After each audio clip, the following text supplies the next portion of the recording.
Good morning, नमस्कार, स्वागत है आपका स्टडी IQ यूट्यूब चैनल पर। हमारी चल रही थी रेलवे की सीरीज। रेलवे की इस सीरीज का आज हमारा डे 127 है।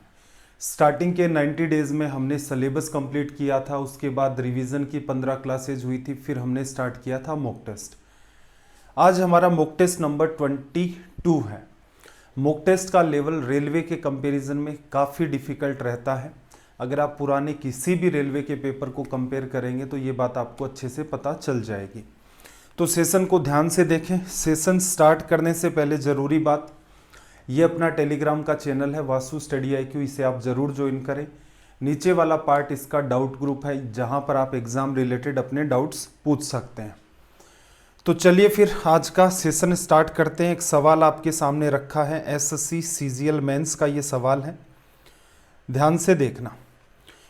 इस सवाल में इसने क्या कहा? इसने कहा कि प्रथम 111 पूर्ण संख्याओं के योग का इकाई का अंक है। आपको यूनिट डिजिट फाइंड करना है, और किसका करना है?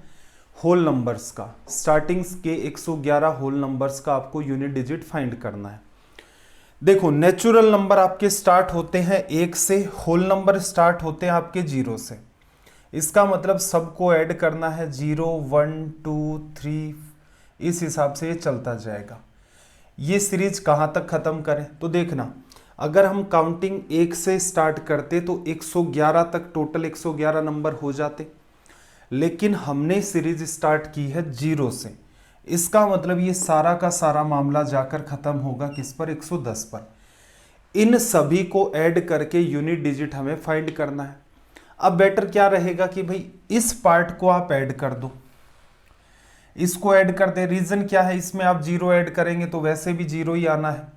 0 ऐड करेंगे, 0 की वजह से कोई रिजल्ट तो नया क्रिएट नहीं होगा, कोई डिफरेंस भी क्रिएट नहीं करेगा, तो इसको कर दो साइड में। 1 से लेकर 110 तक ये नेचुरल नंबर हो गए। इसका फॉर्मूला क्या था भाई? n into n plus 1 divide by 2। तो इसका मतलब 110 गुणा में 110 प्लस 1 111 डिवीजन में 2। ये इससे कैंसिल आउट होगा, कितना आ जाएगा? 55। हमें इसका सम नहीं बताना है, हमें बताना है यूनिट डिजिट। तो यहाँ पर आपके पास यूनिट डिजिट है 5, ये है 1, बीच में मल्टीप्लाई, दोनों का मल्टीप्लाई करोगे तो रिजल्ट आ जाएगा हमारा 5। इसकी थ्योरी हम लोग ऑलरेडी चैप्टर में पढ़ चुके हैं, तो आई होप ये बात आपको अच्छे से समझ आ गई होगी। चलिए भाई, सवाल नंबर 2 जूम कर देता हूँ आपके सामने। सवाल नंबर 2, लैंग्वेज को जल्दी से रीड करें, साथ में नोटबुक और पेन लेकर के बैठा करें, जिससे कि अगर आपको ये लगता है सवाल आप अटेम्प्ट कर सकते हैं तो तुरंत के तुरंत अटेम्प्ट किया करें। एक 10 डिजिट का हमारे पास नंबर है, और नंबर आपको दे रखा है 2094x 2094x, और इसके बाद इसके ने क्या लिखा? 843y2। ये आपको नंबर दे रखा है 2094x 843y2। 88 से डिविजिबल होना चाहिए, तो 88 से डिवीजन करना है, तो 88 को आप कुछ ऐसे रीड करो कि इसमें डिवीजन किसका करेंगे हम लोग? 11 गुणा 8 का। दोनों से ही डिविजिबल हो, 11 से भी डिविजिबल हो, 8 से भी हो। 8 की डिविजिबिलिटी के लिए आपको सिर्फ और सिर्फ 3y2 में 8 का डिवीजन करके चेक करना है। सवाल की लैंग्वेज क्या कह रही है कि भाई x के अधिकतम संभव मान के लिए 5x - 7y की वैल्यू क्या होगी। तो एक तो आपको यहाँ पर y की वैल्यू जो है, x की जो वैल्यू है वो मैक्सिमम मेंटेन करनी है। ये नंबर आपका 11 से डिविजिबल होना चाहिए, ये नंबर आपका 8 से डिविजिबल होना चाहिए। 8 के लिए अंतिम 3 अंकों में 8 का डिवीजन करोगे। 11 के लिए क्या करना है भाई? ओड इवन नंबर उठा लो, एक नंबर 3, फिर 5वां, फिर 7वां, फिर 9वां, इनका एडिशन करोगे, कितना आ जाएगा? 2 और 3 आपका 5, 5 और 8 13, 13 और 4 17, ये आपका मेंटेन हो गया 17। बचे हुए नंबर को ऐड कर लो, ये y है, फिर 4 है, फिर x है, फिर 9 है। 4 और आपका 9 13 14 15, कोई गड़बड़ तो नहीं किया ना? ये हो गया था हमारा y, ये 4 आ गया, ये आ गया, ये आ गया, तो इसका मतलब 4 और 9 13 14 15। 15 के बाद क्या है? x प्लस वाई, सबका सम करोगे तो कितना आ जाएगा? 15 प्लस x प्लस वाई। इन दोनों का डिफरेंस, किसका, ओड प्लेस पर जितने भी आपके पास डिजिट थे उनको ऐड किया आपने, इवन प्लेस पर जितने भी डिजिट थे सबको आपने ऐड किया। इनका जो डिफरेंस है, ये डिफरेंस या तो क्या होना चाहिए भाई, या तो ये आपका डिफरेंस 0 हो या 11 का मल्टीपल हो। चलो थोड़ा सा सोल्व कर लेते हैं। यहां से आपके पास बचा x प्लस वाई और माइनस का, देखो 15 और माइनस 17 माइनस 2, 11 से इसे आप डिवाइड करना चाहते हैं तो ऊपर वाली वैल्यू या तो क्या बने 0, 0 कब बनेगी, जब आप x प्लस वाई दोनों का सम करेंगे और वो 2 बन जाएगा। एक संभावना और भी है, 11 का मल्टीपल बनाना है तो क्या बना ले, 11 ही बना ले। तो इसका मतलब देखना जरा, ऊपर पूरे में 11 क्रिएट करोगे तो इसका मतलब इसकी वैल्यू 13 होनी चाहिए, x प्लस वाई की वैल्यू 13 होनी चाहिए। इससे आगे वाले मल्टीपल्स के लिए डील नहीं कर पाएंगे। रीजन क्या होगा, अगला मल्टीपल 22 है, इसकी वैल्यू 24 रखनी होगी। x और y का यूज करके 24 बनाना है और x और y क्या होने चाहिए आपकी, सिंगल डिजिट नंबर। क्लियर है, तो अगला मल्टीपल क्रिएट ही नहीं हो पाता है। थ्योरी में हमने इन चीजों को एकदम डिटेल में देखा था। अब आपका टारगेट ये है x की वैल्यू मैक्सिमम हो, तो ये वाला पार्ट तो छोड़ ही दे। x की वैल्यू मैक्सिमम है तो क्या रख सकते हो, देखो x की वैल्यू अगर मैं कहूं कि 12 रखें, 12 नहीं रख पाएंगे। रीजन क्या है, x एक पर्टिकुलर आपका डिजिट है तो इसका मतलब वो 2 प्लेस को फिल नहीं करेगा। ऐसे ही 11 भी नहीं रख सकते, 10 भी नहीं रख सकते। तो x की वैल्यू हम लोग क्या रख सकते हैं, 9 रख सकते हैं। 9 रखी, उस केस में y की वैल्यू 4, क्योंकि दोनों का सम 13 बनाना है, उसमें से 2 लेस करोगे 11 जाएगा। अब ध्यान ये रखना है, क्या 4 आपका y की जगह रखने पर ये कंडीशन जस्टिफाई होगी, ये बनेगा 342। 8 का भाग दोगे, 8 4 32, 2 बचा, 22 में भाग नहीं जा रहा, इसका मतलब ये मामला तो सेट नहीं होगा। फिर क्या रखें, यहां पर 8 रखो, यहां पर फिर 5 रखो। 352 में डिवीजन करना है, 35 में 8 का डिवीजन करोगे 4 बार, फिर 3 बचेगा, 32 में डिवीजन हो गया। इसका मतलब ये बात जस्टिफाई हो गई। अब देखो ये सवाल एकदम आसान नहीं है। कोई बच्चा ये सोचे कि सर इसमें कई सारी उलझन हो रखी है। देखो बेसिक टाइप के सवाल जो हैं बार बार मैं उठा करके भी लाता हूँ। धीरे धीरे हम लोग इनका लेवल भी बढ़ा रहे हैं। लेवल बढ़ाने का पर्पज सिर्फ इतना सा है कि आगे चल के जब आप सीजीएल की एग्ज़ाम देंगे, प्रीलिम्स देंगे, मेंस देंगे, तो आपकी ये जो रेलवे की सीरीज है ये व्यर्थ नहीं जानी चाहिए। रेलवे के हिसाब के भी सवाल ले रहे हैं, ऐसा ही नहीं है रेलवे के कंपैरिजन में इस सीरीज को हमने इरिलेवेंट कर दिया है, नहीं। सारी चीज़ें टू दी पॉइंट लेकर के चल रहे हैं। बस हर सेशन में 5 से लेकर 7 सवाल हम लोग डिफ़िकल्ट डालते हैं। पर्पज इतना सा ही है कि आपका थोड़ा सा दिमाग खुले चीज़ों को सोल्व करने को लेकर के। तो ये बात हो गई भाई, x की मैक्सिमम वैल्यू 8 संभव है और उस केस में y की वैल्यू 5। पूछा क्या है भाई, 5x, 5 गुणा 8 कितना हो गया 40, माइनस 7y, 7 गुणा 5 35। तो रिजल्ट कितना दे देगा भाई, 5 दे देगा। ये इसका आ गया आपका कंक्लूजन। इंपॉर्टेंट सवाल है, स्टार मार्क कर देना भाई इस सवाल के। चलो पेशेंस लूज नहीं करना है, बीच बीच में मॉडरेट सवाल भी रहेंगे, इजी भी रहेंगे और डिफिकल्ट भी रहेंगे। और जहाँ लेवल काफ़ी बढ़ेगा बिल्कुल मैं हर चीज़ को डिटेल में एक्सप्लेन भी करूँगा। देखो 1 प्लस साइन स्क्वायर थीटा और प्लस का साइन है 1/1 प्लस कोसेक स्क्वायर थीटा। एक तरीका तो ये है कि आप कोई पर्टिकुलर थीटा की वैल्यू रख लो। जैसे थीटा की वैल्यू हम लोग रख लें यहाँ पर 45 डिग्री, तो आपके चारों ऑप्शन जो हैं उनमें से कोई भी किसी को कॉन्ट्राडिक्ट नहीं करेगा और आप रिजल्ट निकाल लेंगे। दूसरा तरीका ये भी होता है कि अगर आप सवाल को देख करके उसे थोड़ा इजी वे में सोल्व कर सकते हैं तो उसे सोल्व करने का प्रयास करें। 1/1 plus sine square theta, 1 minus sine होता तब तो हम लोग इसे कोस स्क्वायर में कन्वर्ट कर देते, लेकिन कन्वर्ट नहीं होगा। कोसेक स्क्वायर को आप ऐसा लिख सकते हो, कोसेक स्क्वायर को आप लिख सकते हो 1/साइन स्क्वायर। साइन स्क्वायर का ऊपर नीचे मल्टीप्लाई करोगे तो नीचे आ जाएगा साइन स्क्वायर प्लस 1 और ऊपर क्या आ जाएगा साइन स्क्वायर आ गया। फिर क्या करोगे, नीचे दोनों ही केसेस में क्या बन चुका आपके पास 1 प्लस साइन स्क्वायर थीटा, जो कि हमने एलसीएम ले लिया। पहले पार्ट के ऊपर 1 था और दूसरे पार्ट में क्या हुआ, साइन स्क्वायर ऊपर जा चुका है तो साइन स्क्वायर थीटा और ये वाली वैल्यू बन गई 1। तो इसका मतलब इस पूरे सवाल का रिजल्ट क्या आ गया 1। अब मेरी बात ध्यान से सुनना, जरूरी नहीं होता है कि ट्रिग्नोमेट्री का हर सवाल ही आप वैल्यू पुट से करें, इसलिए मेरा प्रयास ये रहता है कि कम से कम आपको उस डायरेक्शन के अंदर तो लेकर के जाऊं जहां पर कुछ सवाल ऐसे होते हैं जिनको आप सिंप्लीफाई करने का प्रयास करेंगे वो तुरंत सोल्व हो जाएंगे। वैल्यू पुट से सोल्व करोगे उनमें काफ़ी टाइम किल होगा, जैसा कि इस सवाल के साथ है। कोसेक को 1/sin² लिखा आपने, साइन स्क्वायर का ऊपर नीचे गुणा कर दो या सीधे सीधे, तो ऊपर sin² नीचे sin² +1, ये एलसीएम आ गया, ऊपर और नीचे वाली बात सेम होगी, रिजल्ट आपका 1 आ गया। तो ये सवाल आप वर्बली भी डील कर सकते थे, कोई तनाव वाली बात थी नहीं। अगेन देखना भाई एक इंपॉर्टेंट सवाल, स्टार मार्क कर लेना इस सवाल को, सीजीएल मेंस में भी आजकल कई बार रिपीट हो चुके हैं इस कैटेगरी के सवाल। देखो क्या कहा, 3√3x का क्यूब माइनस 2√2y का क्यूब, फिर इसने कोई पर्टिकुलर बात दी है और ब्रैकेट के अंदर ax² by² plus cxy create हो रहा है। आपसे पूछ रहा है a इंटू बी और डिवीजन करना उसके अंदर c, इसकी वैल्यू क्या होगी। देखो आपने देखा कि 3√3x³ है, तो आप अगर इसे गौर से देखेंगे तो पाएंगे कि ये √3x का क्यूब है और माइनस अगली वैल्यू 2√2 को आप लिख सकते हैं √2y का क्यूब लिखा जा सकता है। तो ये असल में क्या बना, a का क्यूब माइनस b का क्यूब। पहली टर्म जो आएगी वो क्या आएगी, a माइनस बी, तो हम लोग लिखेंगे √3x माइनस √2y लिखा जाएगा। क्या इसने ऐसा दिया, बिल्कुल दे रखा है, √3x माइनस √2y इसने दिया। ये मेरे पास a था, a का क्यूब माइनस b क्यूब, तो a माइनस बी लिखोगे, फिर a का स्क्वायर, इसका स्क्वायर करोगे तो कितना आएगा 3x², फिर इसका स्क्वायर करोगे 2y², फिर प्लस का ही साइन आता, जब ये माइनस का होता है तो अंदर वाला प्लस का ही।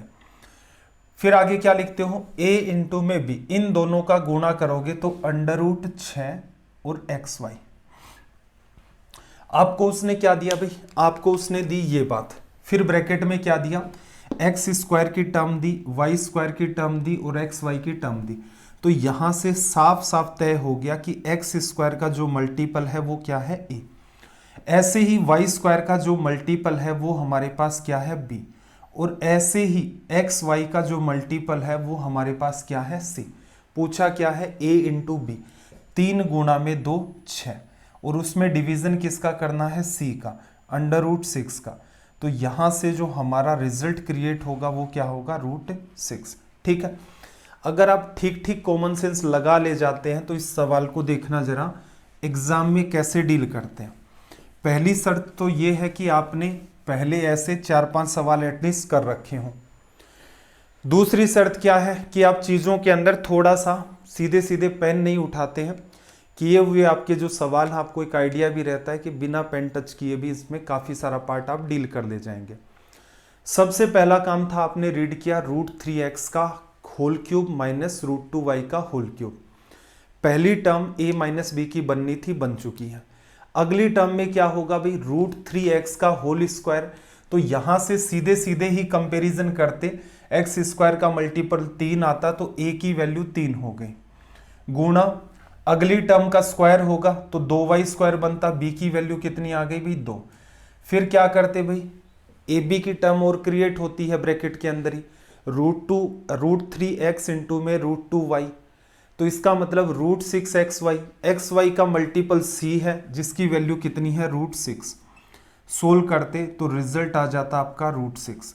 असल में देखा जाए तो आपको सुधार ये करने होते हैं, क्योंकि आप देखो किसी की मत मानो, सिर्फ अपनी तर्क शक्ति का प्रयोग करो, थोड़े से तार्किक बन के सोचा करो कि यार एक बात बताओ, इस सवाल में ऐसा क्या है कि आपने 1 बार 2 बार 3 बार 5 सवाल आपने कर लिए, भविष्य में अगर आपको ऐसा कोई सवाल देगा कि आप नहीं कर पाएंगे, बिल्कुल कर पाएंगे। अगर आप लिख लिख करके कर रहे हैं तो एक बात मान के चलो, लगभग भीड़ है वो लिख लिख करके करती है, आप में और उनमें नया क्या है। आप नया नॉलेज के नाम पर तो कुछ क्रिएट नहीं कर सकते। हाँ, ऐसा हो सकता है कि कुछ आप अजीबोगरीब किताबें पढ़ते हो, अजीबोगरीब सवाल करते हो, आपकी जो एग्ज़ाम है चाहे वो एसएससी हो, रेलवे हो, बैंक हो, उनकी ऐसी कोई डिमांड ही नहीं है कि आपको कोई एक्सट्रीम लेवल का नॉलेज चाहिए। नॉलेज गिना चुना है, कोई बच्चा 3-4 महीने में क्रिएट कर लेता है वैसा नॉलेज, किसी को 7-8 महीने लग जाते हैं, किसी को साल भर लग जाता है। नॉलेज के लेवल पर मेरे ख्याल से एग्जाम देने वाले 15-20% बच्चे एक ही स्तर पर होते हैं जैसा एग्जामिनर आपसे पूछता है। फिर क्या इंप्रूवमेंट करें? इंप्रूवमेंट करो अपनी स्पीड का। आप जिस टेक्निक से सवालों को डील करते हैं उसमें आप थोड़ा सा सुधार करें। जैसे ये सवाल है, भविष्य में अगर आपको दिखता है अगर आप ऐसे करते हैं तो यकीन मानिए बहुत रेयर बच्चे होंगे जो इस तरीके से सवालों को डील करते हैं। बच्चों का ये मानना है कि उनको सवाल सोल्व करना आ गया मतलब मैथ्स आ गई। मैथ्स आ गई है, इसमें कोई दो राय नहीं है, लेकिन क्या आप इस मैथ्स के बेसिस के ऊपर जिस तरीके से सवाल को डील करते हैं सिलेक्शन ले लेंगे? संभावनाएं कम है। तो इम्पोर्टेंट बात यह है कि ये जो छोटे छोटे सुधार आपको बताए जाते हैं, डेडिकेशन के साथ लगे रहें और इन सुधारों को करें। अगला सवाल देखना, एक पर्टिकुलर वैल्यू दे दी, फिर आपसे पूछा tan theta plus cosec theta की वैल्यू क्या होगी। सिंपल सा कॉमन सेंस ये लगाओ कि भाई सिंप्लीफाई करना पड़ेगा।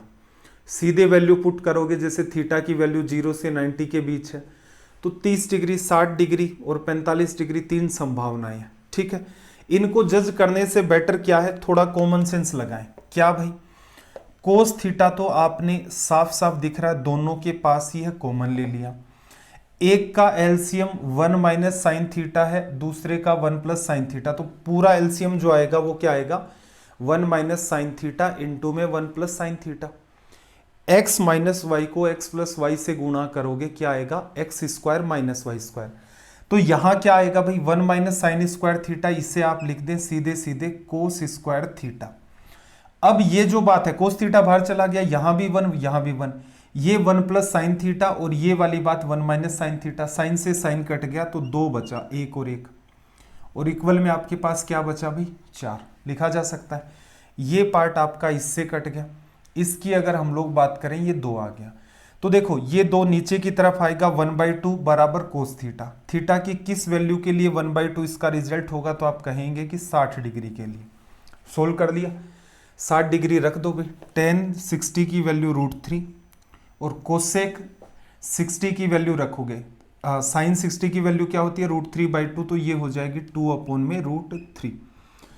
एलसीएम क्या आ गया भाई, √3 का गुणा करोगे 3 और 2 5, 5/√3। ऑप्शन नहीं है, नीचे सारी ही वैल्यू परफेक्ट है, तो क्या करो, ऊपर नीचे √3 का गुणा कर दो, तो नीचे तो 3 बन गया और ऊपर क्या बन गया, √3। ये हो गया यहां से हमारा रिजल्ट। आई होप आपको बात अच्छे से समझ आ गई होगी। सवाल नंबर देखना भाई 6। अभी तक जिस तरीके से हम लोग इस सवाल को डील करते थे, इसका तरीका मैंने कंप्लीट ही चेंज कर दिया है। ठीक है, इंपॉर्टेंट कैटेगरी का सवाल है ये आपका, थोड़ा सा ध्यान से इसके ऊपर दिमाग लगाना। सवाल को रीड करते हैं पहले तो। सुधा अपनी आय का 15% बचाती है। सुधा जितना भी कमाएगी उसमें से 15% उसकी सेविंग होगी। उसका व्यय जो इसका एक्सपेंडिचर है वो 20% बढ़ता है और बचत में 60% की वृद्धि होती है, तो उसकी आय में कितने प्रतिशत की वृद्धि होती है। एक बार के लिए थोड़ा सा डिटेल में देख लो इस सवाल को।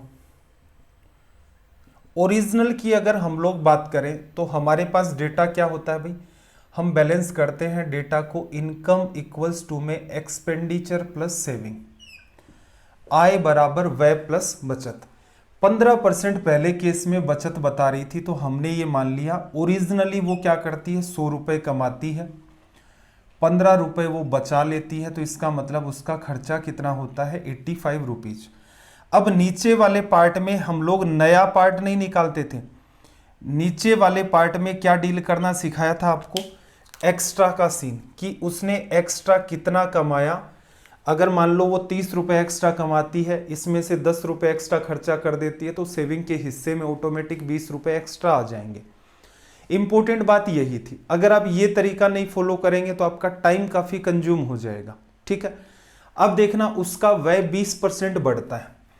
पहले कितना था भाई, 85 का 10%, 10% 8.5, 20 करना है जस्ट डबल, 17 रुपये उसका एक्स्ट्रा एक्सपेंडिचर आ चुका है। पहले 85 खर्च करती थी, अब 17 रुपये एक्स्ट्रा करेगी। फिर क्या कह रहा है, बचत में 60% की वृद्धि हो जाती है, तो 15 का 60%, 15 गुणा 6 90, 9 रुपये एक्स्ट्रा उसकी बचत होगी। एक्स्ट्रा अर्निंग कितनी आई है तो ऐड करना भाई, 9 और 7 16, 26 रुपए उसकी क्या होगी एक्स्ट्रा अर्निंग। ठीक है, अब यहां से मामला ये था, पहले सुधा क्या करती थी, 100 रुपए कमाती थी, 85 रुपीज को खर्च कर देती थी, 15 रुपए उसकी सेविंग होती थी। आज का सीन क्या है, आज वो 26 रुपए एक्स्ट्रा कमाती है। एक्स्ट्रा कमाई में से वो पहले जितना भी खर्चा कर रही थी उसके कंपैरिजन में 17 रुपए एक्स्ट्रा खर्च करती है। पहले जितनी भी बचत हो रही थी उसमें 9 रुपए की एक्स्ट्रा बचत और हो जाती है। पूछ क्या रहा है, उसकी आय में प्रतिशत वृद्धि। भाई ओरिजिनल 100 है और एक्स्ट्रा 26 मतलब 126 इनकम हो गई है, तो 100 के बेसिस के ऊपर 100 मानने का फायदा ही ये हुआ कि उसकी सीधे सीधे एक्स्ट्रा इनकम 26 रुपए निकल के आ जाएगी। एग्जाम में क्या करोगे, एग्जाम में किसी को नहीं समझाना, मैंने इसलिए लिखा मुझे समझाना था। इनकम बराबर एक्सपेंडिचर प्लस सेविंग हर बच्चे को पता है, कोई भी एरो नहीं बनाने की नीड थी, सीधे सीधे जस्टिफाई करते 100 इक्वल्स टू 85 प्लस 15, जो पार्ट एक्स्ट्रा आया उसको लिख देते और सीधे सीधे आपका रिजल्ट बन जाता। वो जो दूसरे तरीके से करते हैं जिसमें सारा का सारा मामला ही निकालते हो, नई इनकम, नया एक्सपेंडिचर, नई सेविंग, उसमें एक एक्स्ट्रा लाइन बनती है, फिर आपको डिफरेंस लेना पड़ता है, उसके बेसिस पर सोल्व करते हो, टाइम उसमें काफ़ी कंज्यूम हो जाता है। थ्योरी में जब आपको पढ़ाया था एकदम डिटेल में ये सवाल करवाया था। चलिए भाई, क्या कहा, किसी काम को करने के लिए ए, बी और सी की इफिशियंसी का जो रेशियो है वो है 7:5:6। टाइम एंड वर्क और पाइप एंड सिस्टम में हमेशा ध्यान रखें, अगर आपको उसने इफिशियंसी दे दी इसका मतलब सवाल का कोई स्तर नहीं बचा, चाहे वो कितना ही घुमा फिरा करके पूछ ले। फिर क्या कहा, इफिशियंसी इसने दे दी मतलब सवाल इजी वे में सोल्व होगा। एक काम करते हुए वे उस काम को 35 दिन में पूरा करते हैं, तीनों मिलकर के करेंगे तो। बी और सी ने 21 दिन तक काम किया, रिमेनिंग वर्क ए पूरा करने में कितना समय लेगा।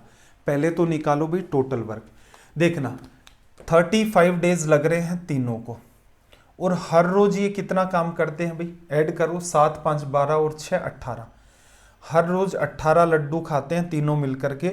35 दिन के अंदर 35 गुना 18 लड्डू खा लेंगे। अब इसने क्या कहा, बी और सी ने 21 दिन तक काम किया, तो आप ऐसा करो टोटल जो काम है उसमें से 21 दिन का किसका और किसका, बी और सी का। इफिशियंसी 6 और 5 11, इसको आपने निकाल दिया यहाँ से। टोटल ये वर्क था, बी और सी ने जितने लड्डू खाए वो हटा दिए। अब शेष जितने भी लड्डू बचे हैं इनको कौन खाएगा भाई, ए खाएगा। ए की इफिशियंसी कितनी है 7, हर रोज 7 लड्डू खा सकता है।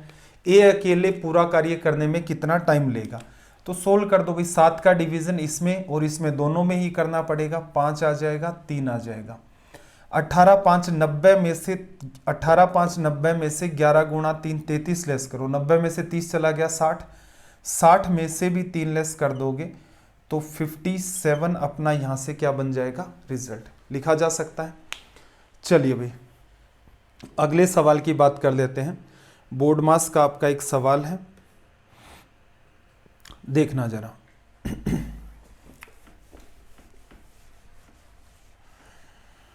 देखो 16 डिवीजन 4 ऑफ 4, फिर ब्रैकेट वगैरह चल रहा है मामला। देखो जब भी कभी आप बोर्ड मास का कोई भी सवाल देखें तो तुरंत चौकन्ने हो जाएं कि ऑफ वाला पार्ट है, यहाँ पर मैक्सिमम एरर होने के चांसेस होते हैं, और जो डिवीज़न है उसमें भी आपकी एरर हो सकती है। बाकी पार्ट आप स्मूथ वे में कर सकते हैं। तो जैसा इसने क्या कहा 16 डिवीज़न 4, तो एक बच्चा ये गड़बड़ कर सकता है अगर उसे आइडिया नहीं है बोर्ड मास के हिसाब से कि ऑफ पहले सोल्व होता है डिवीज़न बाद में, तो वो एक गड़बड़ कर सकता है। 16 में 4 का डिवीज़न कर दिया, 4 आ गया, 4 गुणा में 4, 4 ऑफ 4 लिखेगा तो 16 लिख देगा। पहले ब्रैकेट से पहले एक चांस बनता है कि बच्चा एरर करके क्या लिख दे बाहर की तरफ 16, लेकिन लिखना क्या है, पहले ऑफ को सोल्व करो। 4 ऑफ 4, 4 का 4, 4 गुणा 4 16, फिर 16 में 16 का डिवीजन करोगे तो इस ब्रैकेट के बाहर तो क्या क्रिएट हो गया आपका 1। एक काम एकदम आसान। फिर अंदर चलो, अंदर ब्रैकेट है, फिर ब्रैकेट है, उसके अंदर भी ब्रैकेट है। सबसे अंदर वाले ब्रैकेट को देखना जरा, सबसे अंदर वाला जो ब्रैकेट है उसकी वैल्यू क्या है, 3 + 3 6, 6 हो रहा ना, एडिशन ही करना है। इंग्लिश वाले में देख लो साफ साफ दिख रहा है। और इधर देखो इस 6 में जैसे ब्रैकेट में 3 + 3 6, इससे पहले डिवीजन है, उससे पहले 4 × 3 है। आप सीधे सीधे डील कर सकते हो भी 3 में 6 का डिवीजन करोगे, 4 से गुणा करोगे, तो ये क्या हो जाएगा 4 × 3 12/6। तो इस ब्रैकेट का जो रिजल्ट आ जाएगा हमारा वो कितना आ जाएगा 2। ये मामला भी आपका सोल्व हो गया। अगले वाले पर चलते हैं। कोई गड़बड़ तो नहीं की है ना हमने? एक मिनट कर रखी है ना, पूरे ब्रैकेट का नहीं हुआ भैया। देखना जरा, हमने क्या किया, सबसे छोटा ब्रैकेट 3 और 3 6 जोड़ दिया, फिर 3/6 12 में 6 का डिवीजन कर दिया, 2 आ गया। अब देखो क्या बचा, 3 डिवीजन 4 ऑफ, और हमने इसकी वैल्यू 2 निकाल ली है। फिर आपको डिवीजन करना है 2 डिवीजन 8 ऑफ 4, 8 × 4 32, 2 में 32 का डिवीजन 1/16 आ जाएगा। चलो एक लाइन और लिख लेते हैं। इसे सोल्व करोगे तो ये क्या आ जाएगा भाई, पहले ये सोल्व होगा, 4 × 2 8, ये बन गया आपका 3/8, और इनटू में उसको कर दो इंटरचेंज 16/1, और ये 2 बार कैंसिल आउट, पूरे का रिजल्ट कितना आ गया भाई 6। ठीक है, सीधी सीधी बात यही है कि ऑफ का आपको ध्यान रखना है, उसके बाद आपको डिवीजन का ध्यान रखना है। चैप्टर पढ़ाया था तब भी स्टार मार्क करवाया था, अभी भी जब सवाल चलते हैं तो हर बार ही बोर्ड मार्क्स सोल्व करवाते टाइम मैं ये बात लिखता हूँ। रीज़न इसका सिर्फ इतना सा है, अगर आपको पता होता है कि बोर्ड मार्क्स में कुछ ऐसा सवाल नहीं पूछा जा सकता जो किसी भी बच्चे से ना सोल्व हो, सोल्व होगा। ध्यान किसका रखना है, ऑफ का ध्यान रखो, सबसे ज़्यादा एरर वहाँ हो सकती है। उसके बाद आपको ध्यान रखना है डिवीज़न का।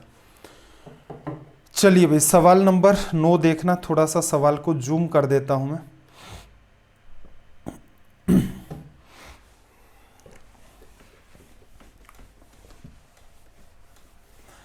देखो 44 किलोमीटर प्रति घंटा की गति से चल रही एक रेलगाड़ी उसी दिशा में 8 किलोमीटर प्रति घंटा की गति से चल रहे व्यक्ति को 15 सेकंड में पार करती है। यदि रेलगाड़ी विपरीत दिशा में चल रही महिला को 10 सेकंड में पार करती है तो महिला की गति क्या है?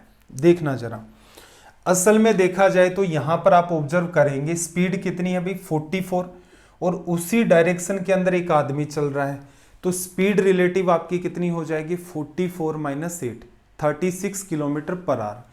इसका मतलब यहां पर अपनी स्पीड हो गई 36 किलोमीटर प्रति घंटा, ये आपका किलोमीटर पर आवर। टाइम कितना है भाई, इसने 15 सेकंड लिया, 15 सेकंड के अंदर इसने क्या किया, एक आदमी को क्रॉस कर दिया। तो असल में देखा जाए तो ये बात किसको रिप्रेजेंट कर रही है, ट्रेन की लेंथ को। ठीक है, आपका मन करे तो इसे आप कन्वर्ट कर दें, ये आपका जो टाइम है यहाँ पर किस में है, सेकंड में, और ये चीज़ है किलोमीटर पर आवर में। ठीक है, आपका मन करे तो आप इसे मल्टीप्लाई करके कन्वर्ट कर सकते हैं 5/18 से। ठीक है, आपका मन नहीं कर रहा है तो ऐसे स्पेसिफिक सवालों में उसकी नीड नहीं होगी। नीड क्यों नहीं होगी, बात को समझना। हमने निकाल ली ट्रेन की लंबाई, अब ट्रेन की लंबाई इसने दे दी, और फिर क्या कह रहा है, यही ट्रेन ऑपोजिट डायरेक्शन में आती हुई महिला को 10 सेकंड में पार करती है। ट्रेन की लंबाई आपने निकाल दी, महिला को जब ये पार करेगी तो खुद की लंबाई के बराबर दूरी तय करेगी, और चाल क्या होगी, स्पीड रिलेटिव। तो हम लोग इन दोनों की, ट्रेन की और महिला की स्पीड रिलेटिव निकालेंगे तो इसमें किसका भाग देंगे, डिस्टेंस है, इसमें टाइम का भाग दे दोगे तो 10 सेकेंड, सेकंड से सेकंड कट जाएगा। इस वजह से फायदा क्या हुआ, आपका जो रिजल्ट है वो किसके अंदर आ जाएगा, सीधे सीधे किलोमीटर पर आवर में। 5 से कैंसिल आउट किया 3 बार, 5 से काटा 2 बार, 2 से फिर इसको काटोगे 18 बार, 54 किलोमीटर पर आवर। और इसके अंदर ऑब्जर्व करोगे तो महिला ट्रेन की स्पीड 44 है, दोनों का एडिशन होकर के रिजल्ट आएगा, तो इसका मतलब महिला की जो स्पीड है वो कितनी होगी, 10 किलोमीटर पर आवर। ऐसे सवालों में स्पीड को कन्वर्ट करने की नीड नहीं होती, क्योंकि अगले ही केस में टाइम आपका सेकंड में ऊपर है, सेकंड में ही नीचे आ जाता है, तो आप सीधे सीधे इसको रिलेट कर सकते हैं। चलो भाई, सीधे ऊपर वाली पहली लाइन लिखनी थी, दूसरी को तो लिखने की नीड ही नहीं थी, तब भी आपका काम चल जाता। जैसे इतने में भी तो काम चल रहा था, दिख रहा है 18 × 3 54, 54 में 44 आपकी ट्रेन की स्पीड है, तो बची हुई स्पीड किसकी है, उस महिला की, जो होगी 10 kilometre per hour. Next question देखना जरा, इसने क्या कहा कि ट्राइंगल एबीसी में एसी पर डी एक बिंदु इस तरीके से है कि ए बी बराबर बी डी बराबर D C, angle B A D 70 है, तो एंगल बी की वैल्यू आपको लिखनी है। ट्राइंगल ए बी सी आपके पास एक ट्राइंगल है और इसने किस पर दिया है पॉइंट डी दिया है आपको ए सी पर, तो ए ये ले लो, सी ये ले लो, बी आपका ये ले लो और ए सी पर आपने एक पॉइंट ले लिया है डी। अब इसने क्या कहा कि जो लेंथ ए बी की है, ए बी की लेंथ बराबर किसकी है, बी से डी तक की जो लेंथ है उसके बराबर, और यही लेंथ आपकी डी सी के बराबर, मतलब ये तीन लेंथ आपकी बराबर होगी। एंगल बी ए डी की वैल्यू आपको दे रखी है इसने 70 डिग्री। आपसे पूछ रहा है एंगल बी की वैल्यू क्या होगी। ठीक, देखना जरा इस ट्राइंगल में देखो, अब ये दिमाग नहीं लगाना है कि चित्र सही, जो आपका डायग्राम है सही पैमाने पर क्रिएट हुआ, कोई फर्क नहीं पड़ता इस बात से। देखने में नहीं लग रहा है कि भाई ये भुजा बड़ी है, ये छोटी है, ये और भी छोटी है, आपको उससे मतलब नहीं है, आपने मार्किंग कर ली। ट्राइंगल ए डी बी में दो एंगल, दो साइड आपकी इक्वल है, तो इस साइड के सामने एंगल 70 है, तो इसके सामने वाला भी कितना होगा 70। इधर वाला एंगल कितना हो जाएगा फिर भाई 110। ठीक है, ये 70 70 140, इस ट्राइंगल का बचा हुआ एंगल कितना बना 40 डिग्री। इस ट्राइंगल में कौन सा है ट्राइंगल बी सी डी में एक एंगल 110, दो भुजाएं बराबर, इस साइड के सामने का एंगल आपका ये है, इस साइड के सामने का एंगल ये है, दोनों इक्वल होंगे। ये 110 है तो इसका मतलब ये दोनों एंगल कितने कितने के होंगे भाई 35 35 डिग्री के होंगे। आपसे एंगल बी की वैल्यू पूछ रहा था, तो बी की वैल्यू यहां से कितनी आ गई, दोनों को ऐड कर दो, 40 30 70 और 5 75, 75 डिग्री। जस्ट आपको डायग्राम क्रिएट करना था, उसके बाद सिंपल सी प्रॉपर्टी इसमें काम कर रही है और आपका काम चल गया।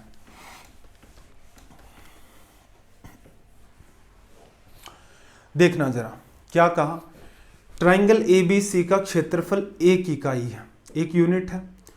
डीई बीसी के समांतर एक सीधी रेखा है, मतलब जो आप बीसी बनाएंगे उसके पैरेलल में डीई आपको बनाना है, जो ए बी और ए सी पर क्रम से डी और ई बिंदुओं को इस प्रकार जोड़ रही है कि A D ratio D B आपका 1:6 है। ट्राइंगल ए डी ई और ट्राइंगल ए बी सी के क्षेत्रफल का अनुपात।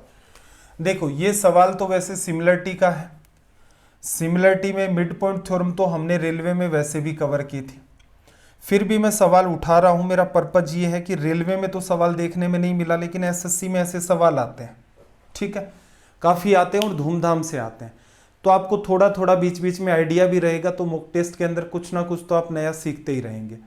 डीई ए बी सी के पैरेलल है, इसका मतलब ये जो बी सी है इसी के पैरेलल हमें डी और ई, डी इस पर है पॉइंट, सी इस पर है, A D ratio D B, A D ratio D B 1:6 है, तो इसको कुछ ऐसा मान लिया, डी और ई इसका 1 और ये वाला रेशियो कितना है 6। अब देखो जब भी कभी ये लाइन पैरेलल आपको दिख जाए, गहराई में नहीं जाना है, मैंने बार बार कहा है कि सिमिलरिटी चैप्टर अपने आप में 7-8 घंटे मांगता है, ठीक है, फिर भी जो छोटे छोटे पार्ट हैं उनको हम लोग एक एक करके डील करेंगे। ऐसा होने पर ये छोटा ट्राइंगल सबसे बड़े ट्राइंगल के, ध्यान रखना एक ट्राइंगल ही दूसरे ट्राइंगल के सिमिलर हो सकता है, कभी भी ऐसा नहीं करना ये ट्राइंगल इस क्वाड्रिलेटरल के सिमिलर हो गया। छोटे ट्राइंगल की ये भुजा 1 है, बड़े ट्राइंगल की ये भुजा कितनी है 7। लेंथ जो होती है उसकी यूनिट क्या होती है सेंटीमीटर। सिमिलरिटी का कंक्लूजन जब निकाल लेते हैं तो कंक्लूजन ये कहता है कि एरिया, अगर आपको एरिया का रेशियो लिखना है, एरिया की यूनिट सेंटीमीटर स्क्वायर होती है, अगर आपके पास लेंथ सेंटीमीटर में है उसका स्क्वायर कर दो, तो इसके एरिया का अगर आप रेशियो लिखना चाहेंगे तो लेंथ ये 1 है, 1 का स्क्वायर 1 आ जाएगा, इसकी 7 है, 7 का स्क्वायर 49 आ जाएगा। कहने का मतलब छोटे ट्राइंगल का एरिया 1 हो गया, बड़े वाले ट्राइंगल का जो एरिया है आपके पास वो कितना हो जाएगा आपका 49, ठीक है। तो इसका मतलब इस वाले पार्ट का एरिया कितना होगा भाई 48। आपसे क्या पूछ रहा है, ट्राइंगल ए डी ई और ट्राइंगल ए बी सी के क्षेत्रफल का अनुपात। इतना पूछ ही नहीं रहा था आपको क्वाड्रिलेटरल का। ट्राइंगल, छोटे वाला ट्राइंगल तो ये हो गया आपका ए डी ई, ये आपका हो गया ए डी ई, और बड़ा ट्राइंगल आपका हो गया ए बी और सी। एरिया का रेशियो क्या आ जाएगा 1:49, ठीक है। इतना सा काम करना होता है एसएससी के लिए। जब सीरीज चलेगी तो गहराई से हम लोग सिमिलरिटी को जरूर पढ़ेंगे।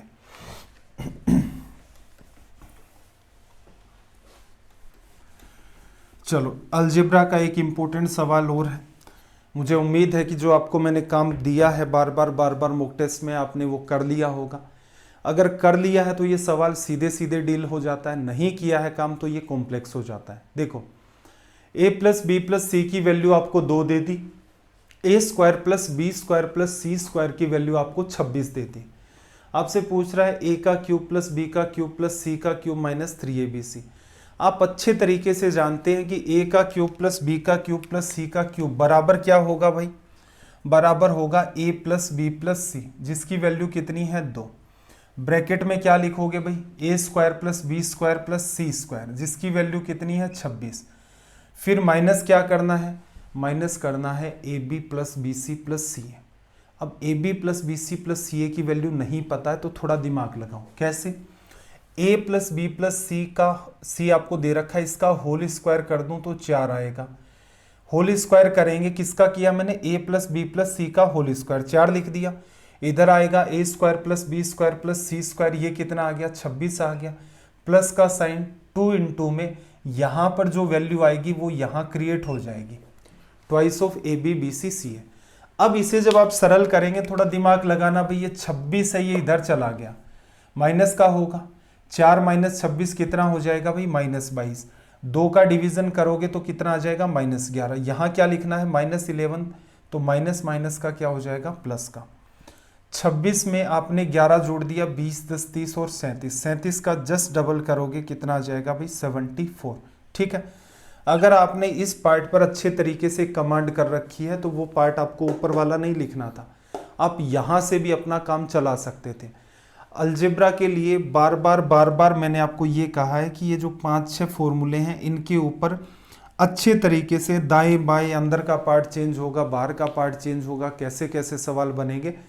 मॉक टेस्ट को हर बार ऑब्जर्व करते जाएं, सारे के सारे पैटर्न मैं आपको वैसे ही कवर करवा दूंगा, तो उनको नोट करें, उनको रिवाइज भी करें। इंपॉर्टेंस किस बात का है, किसने कितने कम टाइम में सवाल किया। अगर आप इसे डिटेल में करेंगे और दूसरा एग्जाम अप्रोच से करेंगे, एग्जाम अप्रोच से अब जब तक आप 4 सवाल कर लेंगे तब तक आपका नॉर्मल मेथड से एक ये सवाल भी सोल्व नहीं हो पाएगा, तो ऑटोमेटिक वैसे ही पिछड़ जाएंगे। तो थोड़ा सा इन चीजों का भी भाई ध्यान रखा करें। क्वेश्चन नंबर 13 क्या कहा भाई, √12 इनफाइनाइट तक चल रहा है, इसकी वैल्यू क्या होगी, इसकी वैल्यू 12 होगी। सीख रखा है, चलो अप्रोच सीखना जरा क्या है। आपके पास इसने दे रखा है √12 मैं मान लेता हूं इसके बराबर मेरा रिजल्ट जो है वो क्या आएगा, x आएगा क्वेश्चन मार्क की जगह। अब देखना सॉरी, √12 इसकी जगह x है तो मैं एक 12 को छोड़ देता हूं साइड में, क्योंकि जैसा मेरा पैटर्न रिपीट हो रहा है उसकी जगह मैंने रिप्लेस किसको कर दिया, अगेन x को। जब मैं ब्रैकेट को खोलूंगा तो सॉरी इसको होल स्क्वायर करेंगे तो ये बन जाएगा 12x और ये x स्क्वायर, ये पार्ट इससे कट जाएगा, x की वैल्यू आपकी निकल के आ जाएगी 12 के इक्वल में। तो ये हमारा रिजल्ट हो गया। बाकी इस सवाल में पेन तक आपको टच करने की नीड नहीं थी, अच्छे तरीके से सिखाए जा चुके हैं कि ये जो सर्ट्स के सवाल होते हैं इस टाइप के, इनको कैसे डील किया जाता है।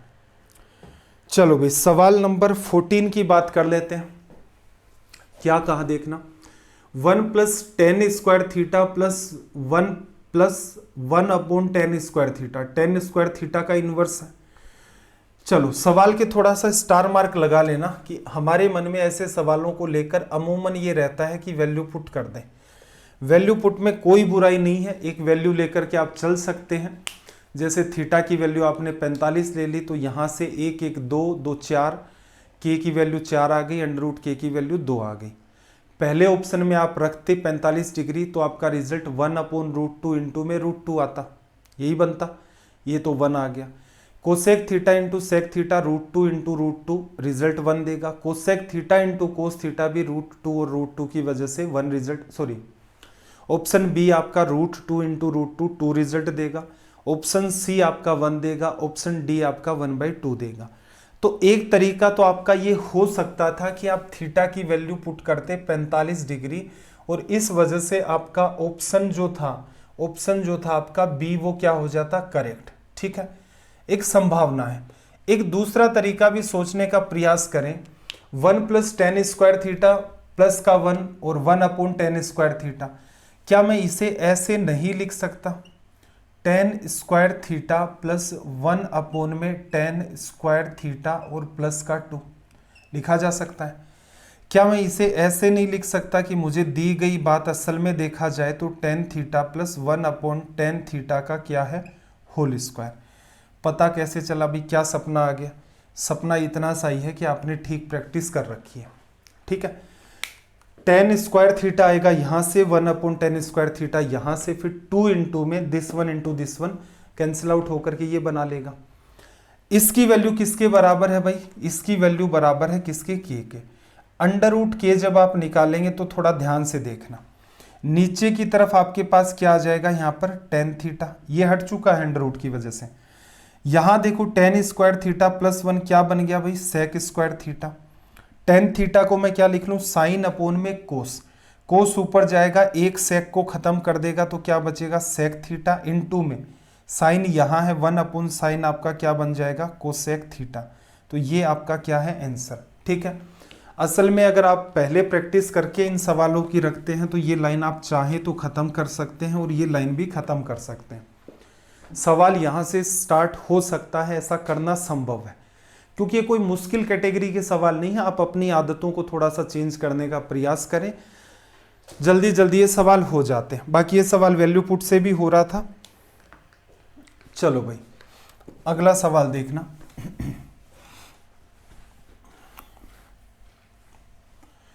देखो नेक्स्ट क्वेश्चन में इसने आपसे क्या कहा कि पी क्यू आर एस एक चक्रीय चतुर्भुज है, साइक्लिक क्वाड्रिलेटरल है, एंगल पी आर से 3 गुना है, एस क्यू से 5 गुना है, तो कोण क्यू और आर का योग। ठीक है, क्यू और आर का योग आपसे फाइंड करना, then find the sum of angle Q and R. देखो कोई भी साइक्लिक क्वाड्रिलेटरल होगा, जैसे मैंने रेंडम एक क्वाड्रिलेटरल बनाया इस टाइप से, मैंने मान लिया है ये साइक्लिक क्वाड्रिलेटरल है मेरा P Q R S. Cyclic quadrilateral में क्या होगा, आमने सामने के एंगल्स का सम 180 होगा। देखना यदि कोण P R से 3 गुना, R की वैल्यू 1 है, इसकी वैल्यू 3 है, तो इसका मतलब इसकी वैल्यू 1, इसका 3 गुना, ये 4 इस 180 को बताते हैं, तो 1 किसको बताएगा भाई, 45 डिग्री को, तो इसका 3 गुना ये क्या बन गया, 135 डिग्री। जरूरी नहीं है कि आप डायग्राम सर्कल में डाल के ही बनाओ, मस्ट नहीं है, आपको इतना पता होना चाहिए कि भाई ये वाला मामला होता है इसके अंदर। और ये डायग्राम भी ना बना करके सीधे भी आप डील कर सकते थे कि पी क्यू आर एस में पी के सामने ही आपका आर आएगा। फिर देखना एस क्यू से 5 गुना, क्यू की वैल्यू 1 लोगे, इसकी वैल्यू 5, दोनों की वैल्यू 6, 180 के बराबर, एक की वैल्यू 30 डिग्री, इसका मतलब इसकी वैल्यू 150 डिग्री आ गई। क्या कहा, एंगल क्यू और एंगल आर का सम, क्यू आपका ये है, आर आपका ये है, तो यहां से रिजल्ट कितना आ गया भाई अपना 75 डिग्री। ये हो गया रिजल्ट, आसानी से आप कर सकते थे। अगला सवाल देखना एक बार के लिए, देखो इसे थोड़ा सा सही कर देते हैं। देखो नेक्स्ट क्वेश्चन में इसने आपसे क्या कहा कि 1 अपॉन में sine theta minus cos square theta 1 plus cosec theta. इसके रिजल्ट ही परफेक्ट आ रहे हैं, तो इसे सोल्व करने की नीड नहीं है कि पहले सिंप्लीफाई करें, सीधे वैल्यू रखो।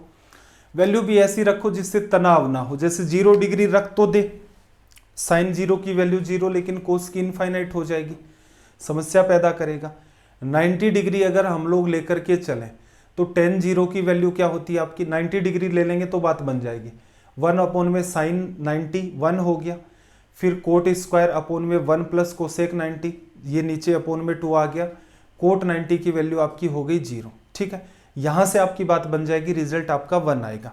ठीक, और भी ज्यादा सेफ साइड चलना चाहते हैं तो आप थीटा की वैल्यू देखो 90 डिग्री से भी काम चल रहा है, इनफाइनाइट जैसा आपको लगता है कुछ बन जाएगा, तो थीटा की वैल्यू 30 ले लो। 1 अपॉन में साइन 30 की वैल्यू 1/2, तो पहली टर्म आ गई 2, माइनस कोसेक 30 डिग्री की वैल्यू क्या होगी भाई 2 होगी, 2 और एक नीचे क्या आ गया 3, कोट 30 की वैल्यू कितनी होगी यहाँ पर आपके पास √3, स्क्वायर करोगे 3, ये पार्ट इससे कट गया, 2 - 1 1 आ गया। तो एक संभावना ये भी है, मतलब ऐसे सवाल में वैल्यू पुट करते टाइम इतना ही ध्यान रखना है, थोड़ी आसान सी वैल्यू रखी जाए। चलो भाई एवरेज का एक इंपॉर्टेंट सवाल आपके सामने है, ध्यान से सवाल को देखना जरा, इसने क्या कहा। स्टार कर देना इस सवाल को भी। देखो क्या कह रहा है कि 11 संख्याओं का औसत कितना है भाई 54, पहली 4 संख्याओं का औसत कितना है 48 और अगली 4 संख्याओं का औसत पहले 4 की तुलना में 25% अधिक है। 9वीं संख्या 11वीं से 8 अधिक है और 10वीं संख्या 11वीं से 4 अधिक है। 9वीं और 10वीं संख्याओं का एवरेज निकालना है। एक बार देख करके तो लग रहा है कि ये बड़ा ही कॉम्प्लेक्स सवाल है, बस इसीलिए इसी बात को लेकर इस पर स्टार करना है कि आपने रीड किया और आपको ये लगा कि सवाल का नेचर बड़ा ही टिपिकल या कैलकुलेटिव होने वाला है।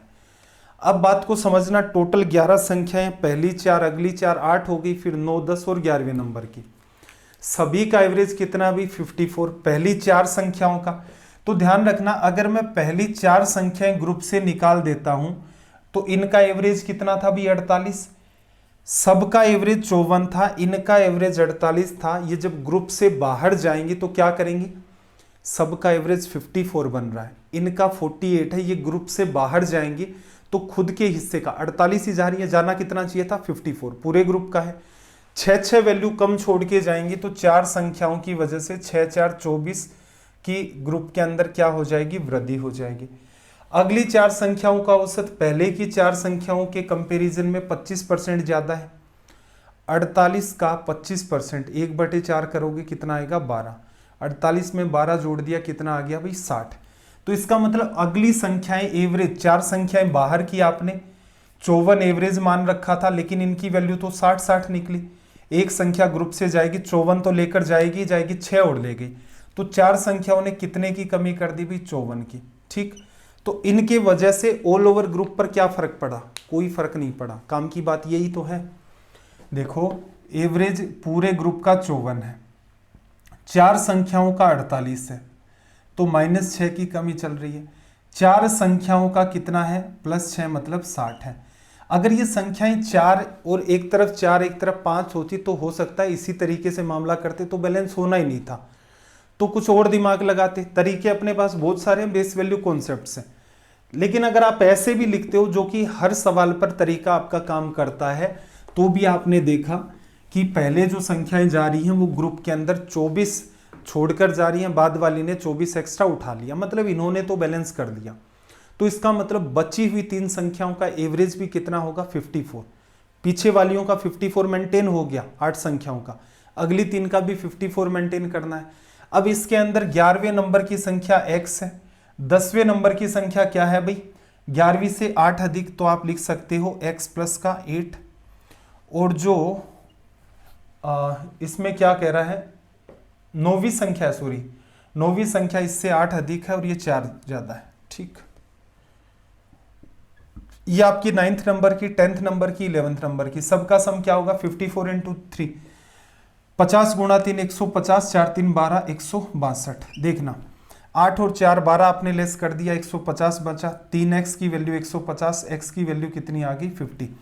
आपसे क्या पूछा है, इन दोनों का एवरेज, दोनों को जोड़ के 2 का भाग दोगे, 2x में 2 का भाग दिया x आया, x की वैल्यू 50, फिर 8 + 4 12 में 2 का डिवीजन किया 6, तो फाइनली अपना रिजल्ट कितना आ गया 56। अगर बेस वैल्यू कॉन्सेप्ट से करोगे तो सवाल आसान है, अदरवाइज वही गुणा करना पड़ेगा। 48 × में 4 कर रहे हो, 60 × 4 कर रहे हो, और उसकी वजह से मामला हो जाएगा कॉम्प्लेक्स। चलिए भाई सवाल को देखना जरा। अलजेब्रा का एक इजी सा सवाल आपके सामने है, एवरेज वाले इस सवाल पर भाई स्टार मार्क कर लेना, इंपॉर्टेंट है ये। और बेस वैल्यू कॉन्सेप्ट जो आपको सिखाया है वो सबसे ही ज़्यादा इंपॉर्टेंट हो जाता है। देखो यदि a + 1/a की वैल्यू 3 है, a की पावर 4 + 1/a की पावर 4 की वैल्यू क्या होगी। क्या करना भाई, पहले तो स्क्वायर करो, a² + 1/a² क्या होगा 3 का स्क्वायर -2, 9 में से 2 चला गया 7।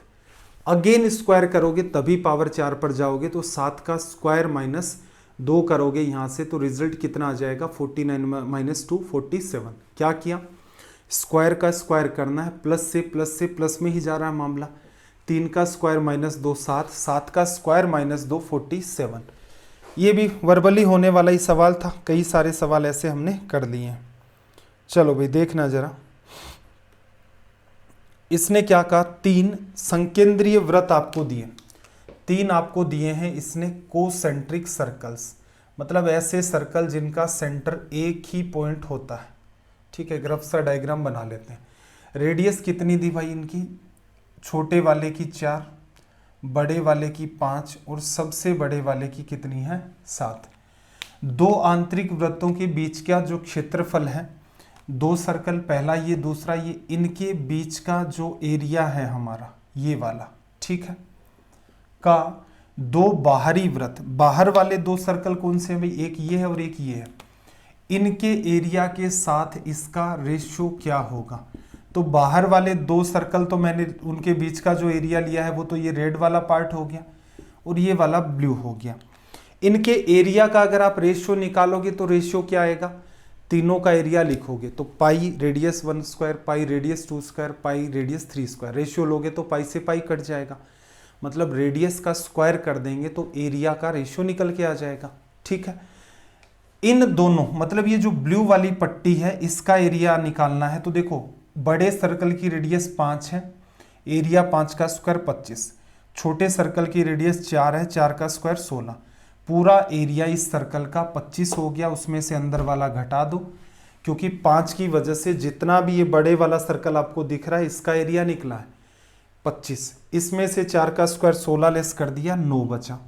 चलो इस पट्टी का 9 हो गया, सारे का एरिया 7 रेडियस की वजह से 49 आ गया, उसमें से आप क्या करो 25 लेस कर दो, 49 में से 25 चला गया 24, रेशियो लोगे तो कितना बन जाएगा भाई 3:8। थोड़ा सा भी कॉमन सेंस लगाएं तो इस सवाल में डायग्राम को अवॉइड करना संभव था। अगला सवाल देखना भाई,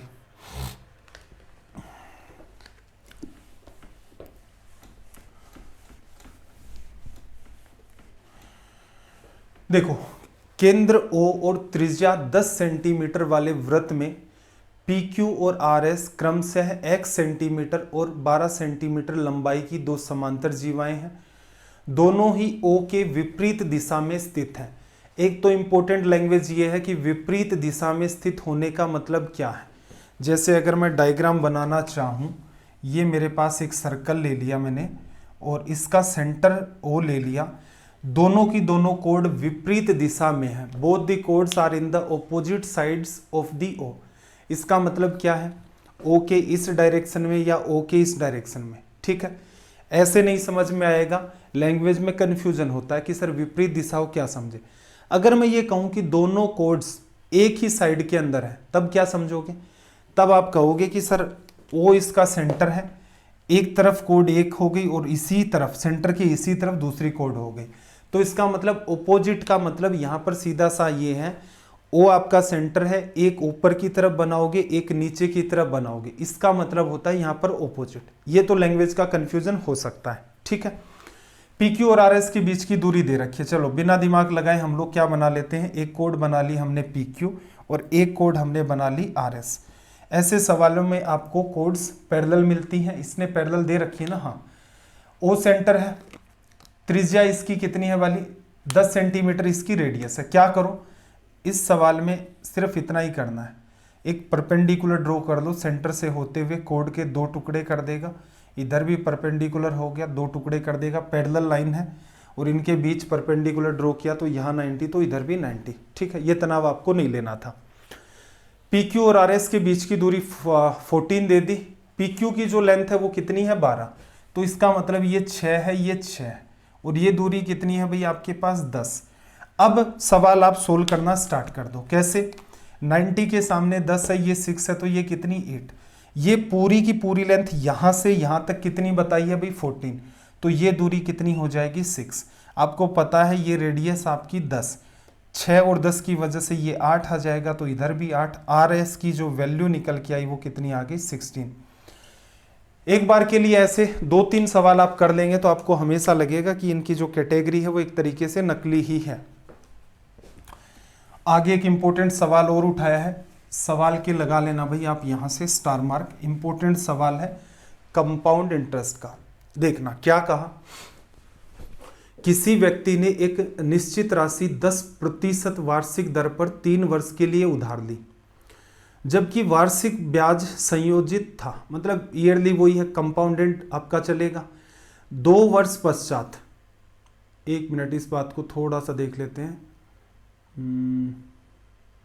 व्यक्ति ने निश्चित राशि 10% की दर पर 3 साल के लिए उधार ली, जबकि ब्याज वार्षिक संयोजित था, ठीक है, कंपाउंडेड एनुअली, ठीक है, इसे चक्रवर्ती डालना चाहिए था भी साथ में।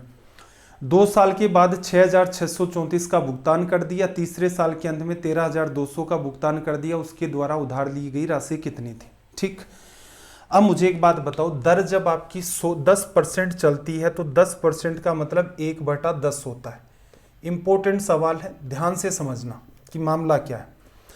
आदमी पैसा उधार लेता है, कंपाउंडेड ईयरली का मतलब ये हो गया हर साल के अंत में हिसाब किया जाएगा। मान लो दर आपकी 10% है, 100 रुपये आपने उधार लिए, तो पहले साल के अंत में हिसाब किया जाएगा, तो ब्याज कितना बनेगा? 1 साल के अंदर तो साधारण और चक्रवृद्धि ब्याज सेम ही होता है। तो अगला आपसे कहेगा 100 रुपये उधार लिए थे, 110 रुपये मेरे को दे दो, पीछा छोड़ दूंगा। आपने कहा नहीं, पैसे तो नहीं देंगे अभी। 1 साल और हुआ, अब सिनेरियो क्या हो गया भाई? 100 रुपये आपने उधार लिए थे अगले से, अगला कहेगा कि भाई अगर पहले साल पीछा छुड़वाते तो 100 रुपये और 10 रुपये चुका देते, लेकिन 2 साल के अंत में अगर पीछा छुड़वाना चाहते हो तो इस ब्याज पर भी ब्याज और बन गया आपका। तो कुल मिलाकर के मुझे क्या दो? 100 रुपये तो जो उधार लिए थे वो दो, और 10, 20 और 1, 21 ये पैसे उधार लो, ठीक है। आपने क्या कहा? आपने कहा कि यार ऐसा कर, कुछ पैसा ले ले, पूरा तो नहीं दे पाऊंगा, कुछ पैसा ले ले। कुछ पैसा कितना? 6,634 रुपये, ठीक है। अब वो क्या कहेगा आपको? 2 साल के अंत में सीधी सीधी बात कहेगा, या तो मेरा ये पूरा पैसा चुका, अदरवाइज मैं इस पूरे के पूरे पैसे के ऊपर ब्याज लूंगा फिर से। जैसे यहां पर असल में इसे एक साथ कंपाइल करके देखोगे, 100 रुपये पर पहले साल का ब्याज 10 रुपये। अब ये जो चीज है ये पूरी की पूरी किस में शामिल हो चुकी है? पहले साल के एंड में, प्रिंसिपल में। अब 110 रुपये का 1 साल का ब्याज क्या बनेगा? 11 रुपये, ठीक है। अगला और सिनेरियो आएगा तो अगले साल ये पूरी की पूरी चीज प्रिंसिपल हो गई, और इसको एक साथ कंपाइल करके भी आप ब्याज निकाल सकते हैं। देखना जरा, जो बात मैं आपको समझाना चाह रहा हूं, ट्री मेथड पर हमने काफी सारा काम कर लिया है, तो उसमें कोई तनाव नहीं आता। बात इतनी सी है, अगर आपने 100 रुपये उधार लिए हैं तो अगला कहेगा कि भाई ऐसा है, 1 साल हो गया, 10% ब्याज बना, तो मुझे 110 रुपये दे दे और मैं तेरा पीछा छोड़ दूंगा 1 ईयर के एंड में। आपने कहा नहीं भाई मैं तो नहीं दे रहा, तो वो कहेगा मेरा पैसा 110 रुपये बन गया 1 साल के अंत में, मतलब दूसरे साल के अंत में आपको ये मिला, कहा कि 110 रुपये बन चुका था। 110 का 10% क्या होगा? 11 रुपये। मुझे 120 रुपये, 121 रुपये दे दे, मैं तेरा पीछा छोड़ दूंगा। आपने कहा यार ऐसा कर, 6,634 रुपये ले जा। तो वो क्या करेगा? इसमें से 6,634 रुपये घटा देगा। जो भी पैसा बनेगा, जितना भी पैसा बनेगा, उसके ऊपर तीसरे साल के अंत तक ब्याज लगाएगा। और यहां पर आपने जो भी पैसा चुकाया है उससे पीछा छुड़वाने के लिए वो कितना है? 13,200 रुपये। मामला इतना सा ही है, डेटा भी इतना ही है जिसे आपको सेट करना है। बस तनाव कहाँ आएगा? तनाव यहां आएगा कि 121 में से ये घटाना है। कौन कह रहा आप ऐसा लो? आप सीधे सीधे दिमाग लगाओ, देखो 100 में से तो घटा नहीं पाओगे, तो बेटर क्या है? आपने प्रिंसिपल ले लिया 100x, ले लिया, ठीक है, 100x आपने ले लिया प्रिंसिपल। अब देखना 2 साल के अंत में 10 रुपये ब्याज, 10 रुपये ब्याज, 1 रुपये ब्याज, 21 रुपये ब्याज बन गया। 2 साल के एंड में आपको पैसा चुकाना था कितना? 121x, ये आपका पैसा बन रहा था। आपने चुका कितना दिया भी? 6,634 रुपये, ये आपने चुका दिए। अब जितना भी पैसा बना है इसके ऊपर 1 साल का 10% ब्याज बनेगा। चुकाना क्या है अब आपको? आपको ये पैसा चुकाना है जो बच चुका है, प्लस में इसका 10% ब्याज भी चुकाना है, क्योंकि दर चल रही है। हम लोग 1-1 साल का ही काउंट कर रहे हैं, तो हमें ज़्यादा दिमाग लगाने की नीड नहीं है। आपको ये पैसा भी चुकाना है और इसी पैसे का 10% ब्याज भी चुकाना है, क्योंकि 2 साल के बाद का सिनेरियो ये है, तीसरे साल के अंत में आप हिसाब कर रहे हैं, ड्यूरेशन बीच का 1 ही साल है। 1 साल के ड्यूरेशन में सीआई और एसआई एक ही तरीके से बिहेव करते हैं। तो बेटर क्या रहेगा कि मैं इसमें इसका 10% जोड़ूं, तो बेटर रहेगा मैं इसका ही 110% निकाल लूं। 100% ये खुद 10% ब्याज, तो इसका 110% लिख दो 11/10, जो कि कितना है 13,200 रुपए। ठीक है, एग्जाम में मेरे हिसाब से ये सवाल यहां से स्टार्ट हो सकता है, ये भी लिखने की नीड नहीं थी। सोल्व करें, 11 से काटा आपने एक बार, 11 2 22, और ये आपका इधर चला जाएगा 12,000। ठीक है भाई, इधर से देखना जरा, फिर कट जाएगा ना, नहीं कट रहा है, चलो 121x बराबर, ये पार्ट उसमें जुड़ेगा, 12,000 में 6,634, तो 18,634। रिजल्ट परफेक्ट आ रहा है, तो 11 से फिर काट दो, 11 एक बार, 7 बचा, 11 6 आपका 66। ठीक है, 11 700 स्वतंत्र हो जाएगा ना, तो 10 बचा, 103 के अंदर 11 9 99, 4 बटा 11 4 44। फिर देखना, 11 एक बार, 5 बचा, 11 5 55, 11 4 44। x की वैल्यू कितनी है 154। आपको किसकी चाहिए भाई 100x की, 100 से गुणा कर दो, 15,400 रुपए। ये हमारा क्या आ गया रिजल्ट। सवाल इंपॉर्टेंट कैटेगरी का है, रट्टा किसी चीज़ का नहीं मारना कि सर ने ऐसा कहा था वैसा कहा था। कल को ऐसा भी कह देगा कि ये 3 साल के बाद इतना पैसा चुका दिया, उसके अगले 2 साल में इतना और चुका दिया। सवाल है, एग्जामिनर का मूड है, वो कैसे भी बना सकता है, आपकी अंडरस्टैंडिंग होनी चाहिए। यही सवाल अगर वो कॉम्प्लेक्स बनाना चाहे तो ये कह दे कि 2 साल बाद इतना चुका दिया, उसके 2 साल बाद 13,200 रुपये, या डेटा थोड़ा आसान रखता है जिसकी वजह से आपका कॉन्सेप्ट चेक हो जाए कि आपको आता है या आपने रट रखा है। ठीक है, संभावनाएं कुछ भी हो कोई फर्क नहीं पड़ता, 10% होती। अगर ये सवाल देखो, अगर ऐसा होता कि 2 साल बाद पैसा इतना चुका दिया, उसके 2 साल बाद इतना चुकाया और हिसाब खत्म, तो क्या करते, 2 साल में 100x प्रिंसिपल है तो 121x हो जाता, माइनस जो भी चुकाया ये पैसा बना, इसके ऊपर 2 साल का ब्याज 10% की दर से कितना होता, 10 10 21% ब्याज मिलता।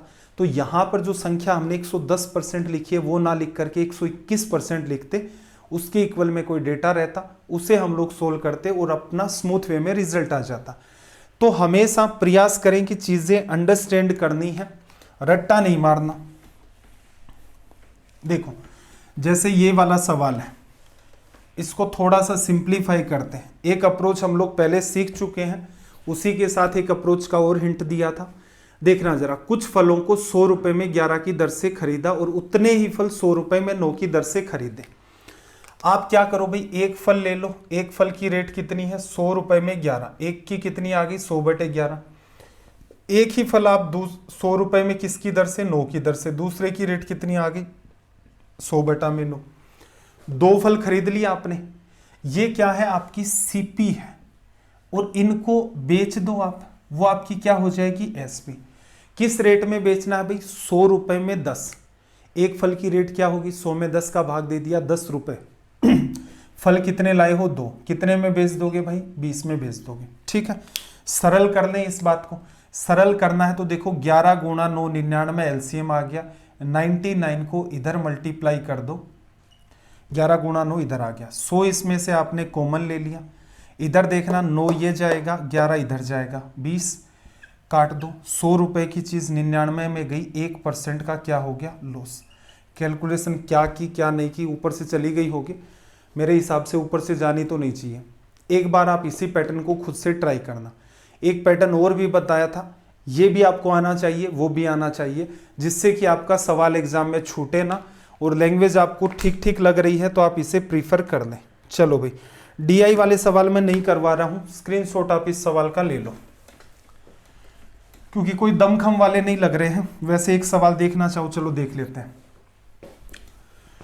देखो टेबल जो है वो प्रोडक्शन दिखा रखा है डिफरेंट टाइप की कार का, वर्ष दे दिया 2013 14 15 16, नीचे की तरफ car A B C D E, reading आपको सिखाई है डीआई पढ़ाते टाइम। सीधे सीधे सवाल पर आ जाओ। 2015 में बी प्रकार की कार और 2015 में बी प्रकार की कार और 2013 में सी प्रकार की कारों का कुल उत्पादन 2013 और 14 में ई प्रकार की कारों के कुल उत्पादन से कितने प्रतिशत अधिक है। अब तो सीधे सीधे दिमाग लगा लो, एक डेटा किसका निकाला बी और सी का, फिर एक डेटा ई का, कितना अधिक है, मतलब छोटे वाले से बड़े को परसेंटेज में बताना है, डायरेक्शन की भी नीड नहीं है। बी की 2015 में बात करें, बी पर जाओ, 2015 के सामने कितना है भाई 58, ठीक है। सी की बात करें 2013 में 58 तो वो हो गया, सी 2013 में 52, 50, 52 और 58 कितना हो गया भाई 110, हाँ हो गया। फिर देखो 2013 और 14 के अंदर चले गए 13, 14, ई का प्रोडक्शन 43, 47, 40, 40, 80 और ये 90, ठीक है। इसने क्या पूछा है ज्यादा, कितने परसेंट ज्यादा, तो जायज सी बात है फिर थोड़ा ना मैच करोगे। 9 से 11 ही पूछा होगा कितने परसेंट ज्यादा है, 2 ज्यादा है, किसके बेसिस पर 9 पर। 1/9 क्या लिखते हो 11 1/9, और 11.11 भी मान सकते हो। देखो 1/9 को आप लिखते हो 11.11%, सिखाया है। दोनों तरफ 2 का गुणा कर दो, 2/9 की वैल्यू कितनी हो जाएगी 22.22% लिखा जा सकता है। तो ये आपका रिजल्ट हो गया ऑप्शन डी, ठीक है। चलो भाई ये आज का अपना सेशन हो गया। अभी तक अगर टेलीग्राम का चैनल नहीं ज्वाइन कर रखा है तो टेलीग्राम का चैनल जरूर ज्वाइन कर लें। इंस्टाग्राम पर भी आप फॉलो कर सकते हैं। कई सालों के बाद मैंने भी अभी रिसेंट के पिछले 1-1.5 महीने में ओपन किया इंस्टाग्राम को, ठीक। वहाँ पर अगर आप डाउट पूछ सकते हैं, मतलब वही है एग्जाम रिलेटेड डाउट है तो सीधे ही कोई बुक का क्वेश्चन है तो आप ग्रुप पर ही डाल दें, आपको रिप्लाई मिल जाएगा। आपको रिप्लाई नहीं मिल रहा है, कोई समस्या आ रही है, ध्यान ये रखना आपने सीरीज कर रखी होगी तभी रिप्लाई होगा। अदरवाइज वो डाउट में कई बार आप डाउट डालते हो और नीचे 4-5 बच्चे कमेंट कर देते हैं ये तो करवाया हुआ है। तो रीज़न ये है कि जो डाउट ग्रुप है इनका पर्पज़ ये है कि असल में कोई बच्चा जो हमारे साथ पैरेलल में पढ़ाई कर रहा है उसकी कैसे स्टडी इंप्रूव हो सकती है। आप ये सोचते हैं कि नहीं मैं पढ़ना लिखना कुछ नहीं चाहता, मैं खुद पढ़ाई करता हूँ, डाउट ग्रुप पर डाउट भेजोगे तो बच्चे सीधे ही आपको ये कह देते हैं कि ये पहले पार्ट करवा तो रखे हैं, बार बार क्यों वो टॉर्चर कर रहे हो ग्रुप पर डाल करके।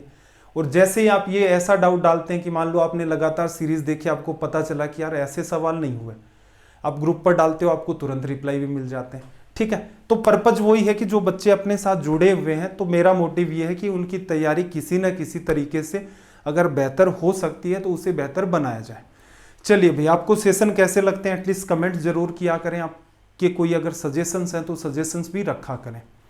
चलिए फिर आपका दिन रात सब मंगलमय हो, मिलते हैं अगली क्लास में। जय हिंद, जय भारत।